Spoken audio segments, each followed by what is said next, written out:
Hi, Amy. You know what? Sometimes when I'm talking to patients, they ask me, how do I tell when I'm looking at content online, like what a red flag is? How do I tell if this is someone I can trust or someone I can't? Because all these people may be doctors or nurse practitioners, and I'm supposed to trust the information that these people provide. So what do you tell your patients to look for? I mean, this is a great one, right? Because we're trying to all figure out what we should believe and what we shouldn't, and it's really hard to know what's real and what's not. So I'll generally say if they're making sweeping accusations or sweeping promises, like, I can make you better, no one else could do it because I have the secret formula, and if you just do these 5 things, your perimenopause and menopause are going to be better.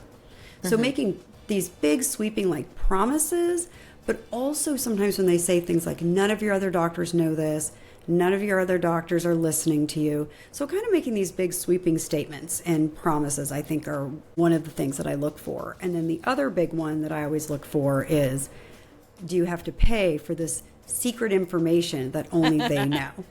Or this secret supplement that only they know how to make, because the rest of us doctors are idiots. Those are my big things. If you're paying cash out of pocket for a supplement or for their special combination of medications or menopausal hormone therapy that only their combination will work, that's where I feel like I really draw the line. Or those are my 2 biggies. Stop using all those FDA-regulated products because they're terrible.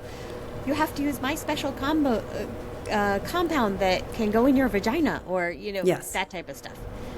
That's a really good one. I often tell people, if they're quoting studies but don't actually explain the studies, or they looked at this in mice, so we should change your entire X, Y, and Z. Or, well, I know this data, but obviously no other doctors know this data. Right. This is a secret study only I know. Yeah. Or I'm the only one who can interpret it correctly. So using very tiny data sets to recommend big sweeping changes, and also anything that's recommending going against what is FDA approved and regulated is always problematic, and we have talked about that before, for sure. Right. And it's not to say that there aren't studies that come out that might change our practice. Absolutely. And it's not to say that, medications can change over time and there might be something new coming to market, and we'll absolutely want to explore the data behind those things. But oftentimes the pitch you're getting is, all those previous things are terrible and you should only do this one thing that I sell. Right, exactly. Big red flag.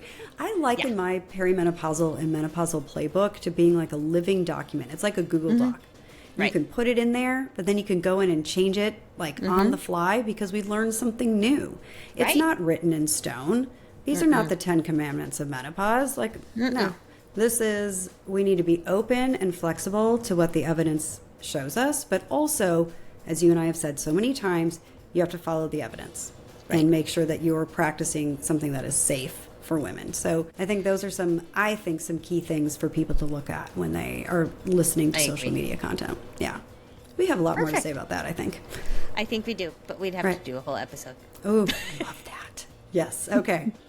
Bye, guys.